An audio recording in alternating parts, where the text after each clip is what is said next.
Welcome to Samvaad. My name is Sandesh Audan and I will be hosting today's session. Samvaad is an initiative to take discussion on the architectural heritage of India beyond its material aspect to the ideas and thoughts. Usually when we look at the history, it's most of times about wars, most of times kings and queens and dynasties. But that is just a one lens to look at the history, and I believe there are many lenses. Okay, and today we are wearing the queer lens to trace the queer characters from the past. And Mr. Jason John, as our today's expert, has brought for us a queer lenses to wear. So let's wear queer lenses with him. Well, thank you so much, Sandesh and Samvaad, for inviting me to this forum. It's also a very interesting opportunity to present a very not so common, a very undiscovered, but coming to the forthlight, the queer lens on looking at culture, heritage, archaeology, and topics within this lens, which have usually been dealt with by male identities. Particular entire scene is practiced at the temples at Huvagam, where the trans community, also known as Aravanis, they come to the temple, they marry the deity Iravan or Aravan, the priests marry them off, passes the Vanamala, passes the Thali, which is a symbol of marital bliss, and when the scene comes that Iravan is decapitated, the entire community who has been married off to the deity, they break their bangles, they break the thali, and they don white robes as a symbol of being widows, and they mourn for an entire month at the site of Huvagam as part and parcel of this ritual. So this is the entire retelling of the Mahabharata story, which Priyanala is also known as Arjuna. We know that at the 13th year of their exile, they had to be in disguise. The Pandavas had to be in disguise, and Arjuna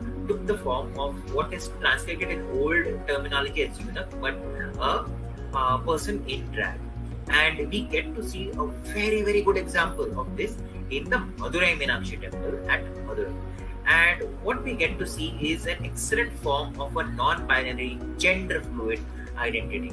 A person who has the body dressed as a female, has the anatomy of female, that is with breasts and with a slender cut that is usually associated with a feminine body, using ornaments which are usually associated with females, with the posturing as well. But when you look at the face, you will get to see the beard, you will get to see the moustache, and you will get to see the crown. But you will get to see also the hair and the elaborate earrings. Now, Geet Govind in the 12th century and Radha became a very prominent figure. We come to know of these paintings that start appearing of Radha and Krishna cross-dressing. You can see Krishna cross-dressed with Radha's garments and Radha donning the More Mukut or More Punk and the other garments of Shri Krishna. Of course, here she has forgotten to exchange the pile. But we get to see from this DHU folio that Krishna is donning even the ornaments of Radha. Are they trying to talk about the Upanishadic philosophy that everyone has to merge into the Brahman and we are in fact the same as portrayed over here? Big question mark.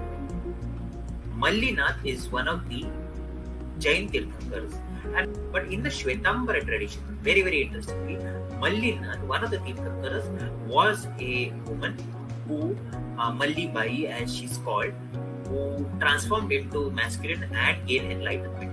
Very rare depictions of these are found, and you can see this is from the Lucknow Museum, wherein you get to see a Tirthankara in meditative posture, Dhyani Mudra, Padmasana, but with female anatomy and with the long plait for backside. You also get to see, now if you say that this is okay, this is one anomaly, there are many more sculptures depicting this. And on here, when we look at the Lotus Sutra, we get the composition where the praise of Avalokiteshvara is called upon. Avalokiteshvara from the famous Ajanta paintings is also known as Padmapani, the lotus bearer. I think that we have to look at the text once again from the queer lens. We have to remove that binary lens, that heteronormative lens, and we will get to see a lot which is spoken about. Definitely. what kind of society were existing at that time when the idea of Ardhanarish were coming up? What is indicates about the social scenario of that period? Okay. Saying that yes, every individual has masculinity, femininity, Purusha, Prakriti, Shiva and Shakti within themselves.